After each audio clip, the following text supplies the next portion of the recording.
Hey everybody, it's Mark Thompson and welcome to another edition, but not just any new edition of the Chief Executive Podcast. I've got Sir Richard Branson, my dear friend for more than 2 decades. He's rocketing into space.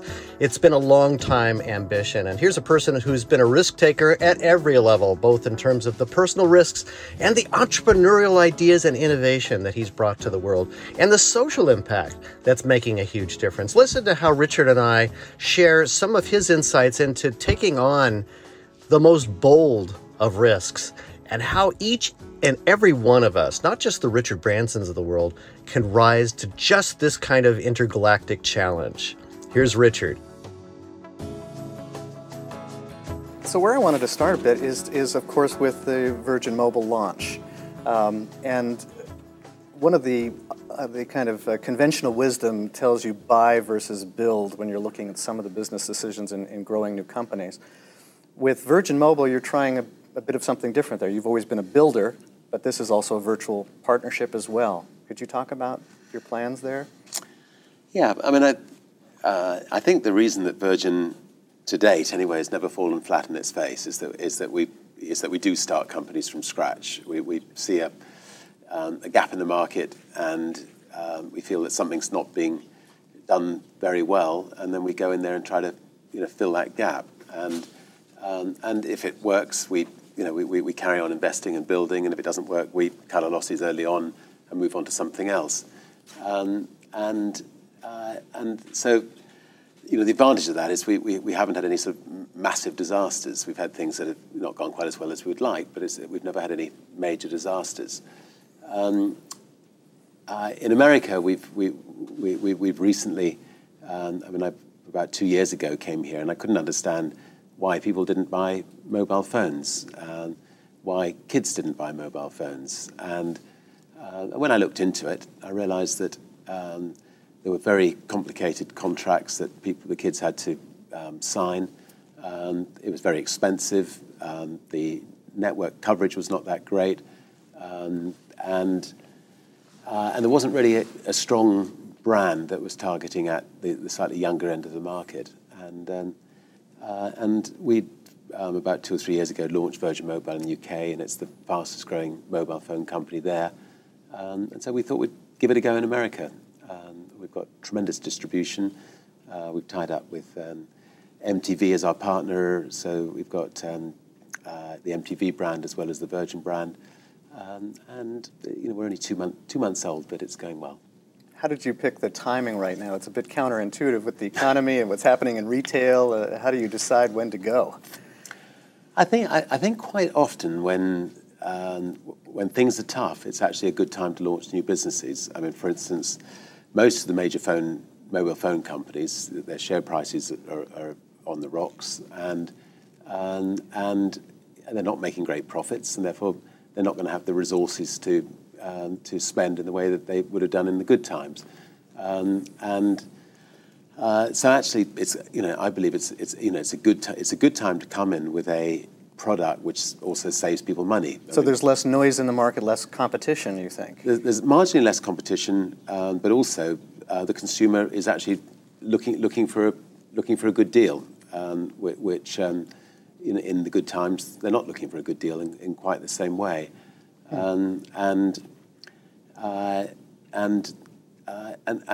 What's fascinating, I mean, the prepaid market in the UK is 70% of all sales. In America, it's only 10% of all sales. So there's quite a big educational process, but I think the Virgin's quite good at getting its messages across, and we plan to do our best to educate.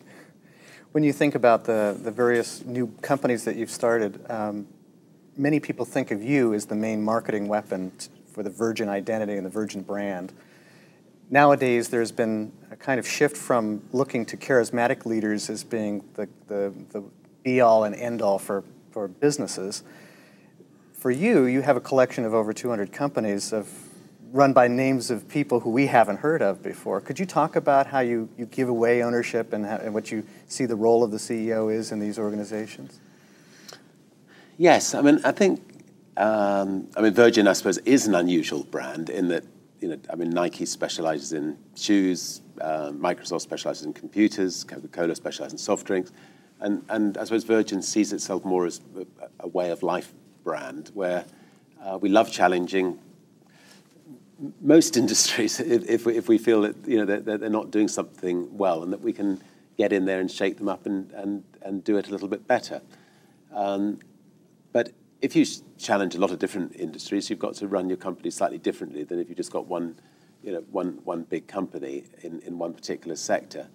And so what I will do is I will look at an area of industry, see whether it has a soft underbelly, see whether it's overcharging the consumer, ripping them off. If I've decided that it is, we'll go in and attack that industry. For 3 months, I'll get very involved myself, but also in that 3 months, I will spend the time finding excellent people to run that company. I'll give them a decent stake in that company so that they can run it as if it was their own company. And I hope that they will become multimillionaires by making that company successful, which will enhance the Virgin brand, and but the wealth that's created from that will enable us to go on and take on the next company, and that's the way we do it. What are you looking for in those people that may be different, that's special for what you're looking for, that means something to this lifestyle brand you're talking about? What kind of people does that mean? Well, I mean the key thing we're looking at in people is an ability to motivate people, an ability to bring out the best in people. Everybody says it, but it can never be said too often. I mean, all the company is a group of people, and if you've got an exceptional group of people on your aeroplanes, working on the same plane as your rival airline that doesn't have an exceptional group of people, your airline will do well, and that other airline will not do well. And so we want the kind of leader who praises people and doesn't criticize people, and who looks for the best in people, and who's willing to be pretty determined and try to work extremely hard to make sure his business is successful, or her business. When I talk to many business leaders as well as leaders in life, one of the things that is most helpful to the aspiring manager is to hear about the challenges that are faced in the tough times. And I'd love to look for a moment at the way you make decisions and think about decisions. Can you share a time? Can you take us back to a time when there was an idea that you were just thrilled about, that you were just hugely enthusiastic about, and it ended up being a bit of a flop or a big disappointment? And then I'd love to look at the inverse too, whether there was something you were lukewarm or ambivalent about that ended up being wildly successful.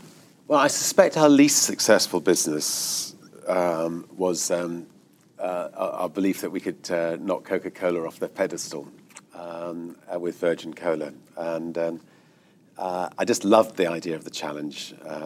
Here was this brand that had been going for 100 years, and it didn't, in a lot of countries, have much competition. I mean, obviously it had Pepsi, but they were relatively small in most countries around the world. And we came up with a formula that tasted just as good. We had a great brand. It's supposed to be brown sugar water. Well, whatever it is, I'm not going to tell you the formula. And when we launched in England, for 2 or 3 months, we really shook them. I mean, wherever we were on sale, we were outselling them 2 to 1. Tesco's, we were outselling them 2 to 1, and I really believe that this way we're going to knock Coke for 6, but they're just so powerful. I mean, they would go into retailers and if they were stocking Virgin Cola in a Coca-Cola's fridge or whatever, they made it quite clear that Coke would be removing their products in the fridge as well, and they were a formidable competitor. I mean, I've taken on big airlines and done quite well, but and I think the lesson I learned from it was that, unlike, say, the airline industry or the other industries, where music industry, other industries where we have actually managed to beat the giants, the problem in the soft drinks industry was we couldn't be that different. I mean, there was, in a sense, no real reason why somebody should buy a Virgin Cola can than a Coca-Cola can. Even if we charged less, the retailers didn't like us charging less because they weren't making as big a margin. So we realized that it was going to be tougher than we thought. We haven't actually given up. I mean, we're just planning another foray into America, and we'll slowly build, and one or two countries. We're number one in Bangladesh. I'll make sure that I pick it up there. Yeah. I'll watch for it. So that was the most. That was one of our more difficult ones. I think Virgin Atlantic was the best example of a company where we had no idea whether we could make a go of it at all. All my fellow directors on the record company, when I said I wanted to start an airline, were apoplectic, and nobody expected us to succeed. And I wasn't sure, but I just felt that traveling on other people's airlines was not a pleasant experience, and I just felt there must be a way of doing it better. And with all the uncertainty around you, you were so driven. And you also had to leverage some of your crown assets like Virgin Music that you love so dearly. Yeah, I mean, having decided to do something, I'm not going to give up, and I'm going to somehow or another make a success of it. And we did protect the rest of the group by saying to Boeing, we'll take one plane off you, and if it doesn't work out, we'll hand that plane back at the end of the first year. So we weren't. The downside was protected, but having got sucked into the business, it's addictive. And when 1984 came along, and when British Airways were trying to drive our record company drive our airline out of business, I had to sell our record company to make sure we could pay the bills. But the airline's developed into something I'm really, really proud of, and we've got a great bunch of people. And I mean, today, bizarrely, Virgin Atlantic's market cap is bigger than United's and American Airlines put together. And that's something I never thought I'd say, and I just had to say it. Well, congratulations. It's been a long haul. In fact, I wanted to go back and have you visit a moment in time, just a space in time, because Virgin Atlantic is such a wildly successful example of your ambitions kind of being exceeded. If we went back to the day when you were going to do your first Virgin test flight, and at that time you were far from certain what the outcomes would be, but at least you got to the point where everybody was aboard. I guess at the time there was always issues about cash levels, and you were always being chased by British Airways, but it was hard to determine whether you were chased more by the banks. Could you take me through that day of boarding the plane and what happened? The plane arrived from Boeing, and we were having our inaugural flight 2 days later with 200 journalists and television companies, and the CA had to have the final test flight. So the civil aviation inspector got on board and sat next to me. The plane rumbled down the runway. Just as it was taking off, an enormous bird flew into one of our engines. There was the most almighty bang, flames shot back. Plane, 747, no problem. It just soared on and upwards, but everybody ashen white faces, and the CA inspector, rather than sort of saying, well, that's it, you're not going to get your license, he just put his arm around me and said, no problem, Richard, these things happen. So we came back and we landed, and everything else was fine. And the inspector said, look, as long as you get the engine changed by tomorrow, you're going to be able to have your license. And but the only problem was that because the plane had only just arrived from Boeing and we hadn't had our inspection, we weren't insured. So we were minus $1 million down with that engine that morning. And that meant that we broke our overdraft limits at the bank. And I went home on the Monday after the inaugural flight to find my bank manager sitting on my doorstep, waiting to tell me that he was going to put the Virgin Group out of business. And he came inside and told me this, and I just said, look, I'm sorry, but you're not welcome in my house, and took him by the arm and took him to the door and gently pushed him out of the house. Booted him out. And then I just shook. I mean, it's just. I just couldn't believe that he was willing to put 5,000 jobs out on the street. We had one of the most successful record companies in the world. We were very profitable, so the lesson was we went and saw one or two other banks. They, instead of lending us £3 million, they were willing to lend us £30 million. And you can get too close to your bank sometimes. It's a bit like your doctor. Sometimes you've got to be willing to change your doctor and change your bank and change your lawyers. These people shouldn't be sacrosanct. Right. When you were on the plane itself and you heard the explosion, what was going through your mind at that moment? Oh my! Oh my God! No, I mean, first of all, nobody likes to be on a plane when there's a big bang. Especially when you've got when it's an inspection. I had all 300 members of my staff on board, so I saw these young girls who had only just joined Virgin Atlantic, had just finished their training. Being very strong about it, but I had to feel for them. If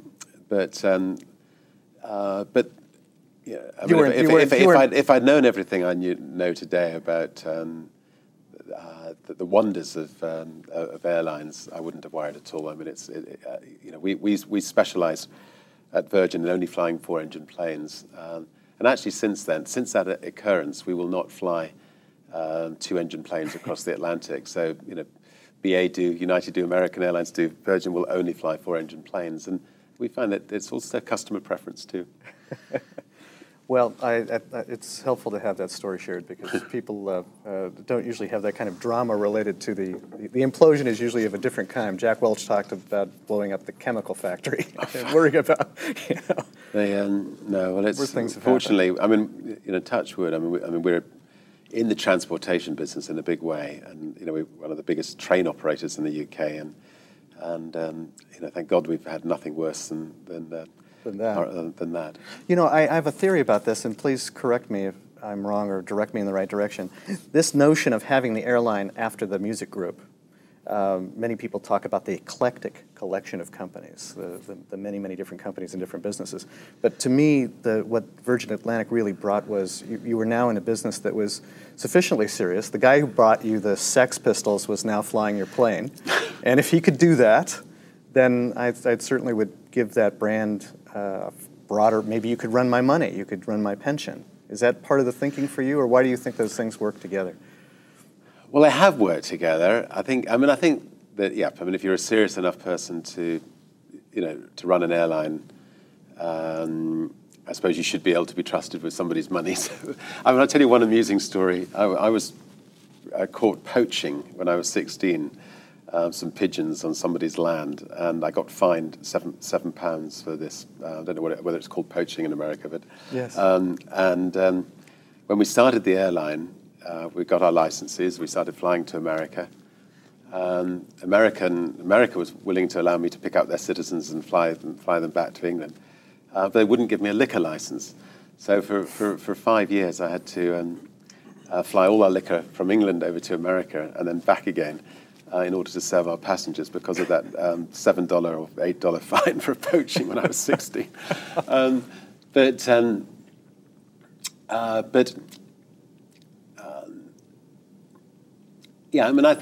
think what I learned quite early on in life was that if you can run one business, you can run any business. Business is all about people, so finding the right people. And I also learned, after the Kohler experience, that we should only go into businesses where we could radically make a difference to the business, and they didn't have to be sexy businesses. I mean, the financial service business is not a sexy business, but you can make it sexy just by coming out with really innovative products that shake up an industry and make an industry never the same again. And on that basis, it's worth doing, and it enhances the brand, which then enables you to go on to the next challenge. How do you trade off the issue of being persistent and focused with just being downright stubborn? When I talk to entrepreneurs who've, having worked with Chuck Schwab for many, many years, most of the time he'd make a decision, and as he made that decision, you could see it. If he fell in love with it, the more we would resist, the more he was resolved to do that. And he's a very competitive guy, too, so I'm going to make this work. And I can think of one circumstance that I'd read about with you when you had the idea of the mega store, where you had the organization at a time where the retail stores were kind of coming along but not making really much of any money. And this concept of a Paris mega store came along, and Next thing the board saw was a commercial advertising the Paris megastore. But when does that happen, and when do you use that as a leader? Yeah, I mean, I think a good leader needs to be more of a benevolent dictator than I mean, you must be able to bring people along with you as much as you can, but in the end, the buck stops with you. And if you feel really strongly about something, you just have to stick your neck out and just say, let's do it. Screw it, let's do it, as I was thinking of calling my book at one stage. It's the chapter there. Losing My Virginity, I suppose, has got the same meaning. But anyway, I think that's a bit more powerful.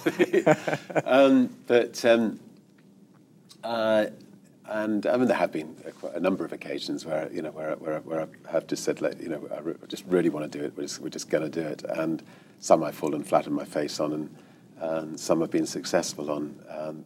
The Paris megastore was one that proved to be an overwhelming success.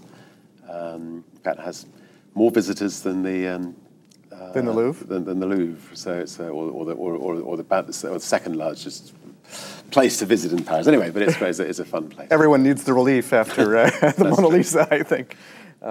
If you were to think about a time in your business life when you were as viscerally scared as you may have been on one of your balloon flights, when you were looking yourself in the mirror and you were you ever at a time when you were feeling just frightened?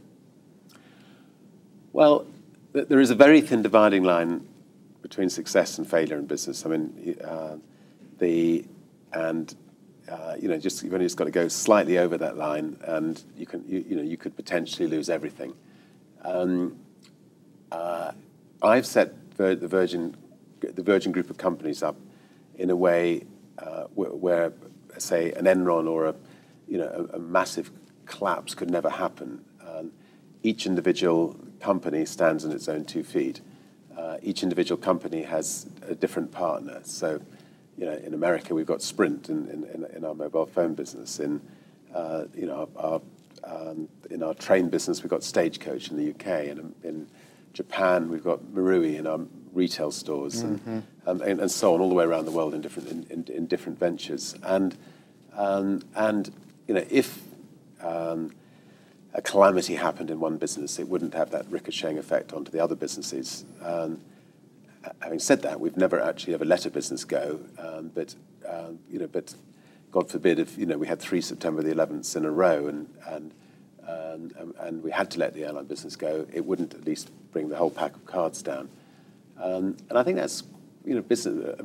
Some of the big companies should actually think about that as possibly a better philosophy than feeling that they're head of some gigantic group. Because if you're head of some gigantic group and you get sued, sued for asbestos or something awful, that the whole thing can come down. But having said all that, I mean, the incident where the banker turned up on my doorstep, yes, it was an unnerving feeling, and it was actually as a result of that I decided, to split the companies up into separate units and make sure that could never happen again. When you think about the adventure that you've had with the music business, you were collecting people around you who knew a lot about it, whose taste you were relying greatly on. And I'm thinking about the Mike Oldfield experience where you had launched, but he was having to do his first concert and refused to do so. What made you so sure that it was worth giving him your Bentley, probably your only hard asset at the time, to bet on this particular piece of music? And you had other people kind of evaluating. Yeah, no, I mean, Tubular Bells was, he came to me when he was 15 with this tape, and it just was magical. And even I, who didn't have a lot of time to sit down and listen to music, knew that this was very, very, very special. And he couldn't get another record company to put it out, so we decided to put it out, and I was determined to make it successful. It was our first record on our new record company, and he went into a panic attack just before going on stage and refused to do a concert, and we'd got all our money invested in this concert. We got his career invested in it, and so I just drove him round and round and round in an old Bentley I'd been given for my wedding, and in the end I said, look, do you like the car? And he said yes. I said, well, look, the keys are yours if you go on stage tonight. and it was a key decision, because he did go on stage. It was televised, and the record broke out, and it came absolutely enormous. And then we managed to get a bit of it into The Exorcist, and it really, I don't think I necessarily would have flown over on Virgin Atlantic last night, because I don't think Virgin Atlantic would have existed if I hadn't managed to give the keys of the car away. It started to flow. You've been talking a lot about employees and the importance of where they fit in the food chain. Most conventional businesses think about shareholder value, and then they think about customers, or sometimes customers and then shareholder value. Employees is usually second or third in the chain. Could you talk about your viewpoint there? I know Herb Kelleher also has views that maybe the employees should be first. Well, I mean, Herb, I don't normally read business books. I read recently Nuts, and I like to think that his philosophy and Virgin's philosophy are almost identical, actually, to me it just seems to be the obvious normal way of running a company. But I suppose some people would say it's an exception to the rule, which I'm surprised about. But I think both our philosophy is that if you put your employees first, if they are really proud of what they're doing, if they really believe in what they're doing, if they believe they've got the tools to do it, then they'll do it with a smile, and the customers will then be happy. And if obviously the customers are happy, then the shareholders become happy. If you put it the other way around, it just doesn't work. And the moment you lose it with your employees, as some of the big American carriers have, you'll see most likely the end of those businesses, and it's very, very difficult to ever get it back again. And we have to keep making sure that we don't blow it with our people, get out there and about and listen and talk and socialise and party, and just try to make sure that I get all the feedback I can to make sure we don't make a mistake. I'm going to give you just one last question so that you have plenty of time to go do what you need to do today. I appreciate the time with you. And it has more to do with this notion of learning differences and dyslexia. I remember when I first started working with Chuck Schwab, he was actually afraid to talk about it. He said, I've got the custody of these people's money, and how they're going to feel when they figure out that I'm terrified to go out and do this speech because I can't read the script. And could you tell me a little bit about a time when you felt it was working against you, and when you decided it was might have provided a source of power for you? Well, I don't think I'm a bad dyslexic, but I'm certainly dyslexic. I mean, I sometimes wondered whether I was just stupid, and I've used dyslexia as an excuse for stupidity, but I've sort of been tested, and I'm told, no, that's right, you're right, Richard, you are dyslexic. But anyway. They tested me, and they said you're just stupid. So right, anyway, I'm not going to show you my test, but anyway. Okay. But the thing that I think illustrated the point quite well was, we run the biggest group of private companies in the UK, and up until last year, I couldn't work out the difference between net and gross. And so there would be board meetings, and people would realise that, so instead of saying net or gross, they'd say, that's good news, Richard, or that's bad news, Richard. And it was only then somebody came to me and said, look, think of a big ocean and a net, and you're catching fish in the net, and you're pulling it out onto the shore. Now, what's left inside the net is net, and what you're left with at the end of the year, and everything else is gross. Wonderful! Now I know why my net has holes in it, and we've got everything. So it's bizarre things like that. But the good thing about being dyslexic is that because I need everything simplified to me, I'd simplify everything to other people. And therefore, if I'm running a financial service company, I mean, words like bid, offer, spread, I would not use because I'm not helpful to the retail customer. I mean, I most likely wouldn't use the real meaning, and that is we're going to take 5% of your money off you before you've even started. And as skimming, as bid offer spread basically means. But by simplifying everything and making things clear to me, I can then therefore make it clear to other people. And I think that one of the reasons that Virgin's been successful is that we are hopefully more open than some of our competitors. Richard, thank you so much for spending the time with us today. Pleasure. Thank you. That's great. Thanks a lot. That was fun. Thanks for listening to the Chief Executive Podcast. I'm Mark Thompson, and please don't forget to like and subscribe for more episodes every week.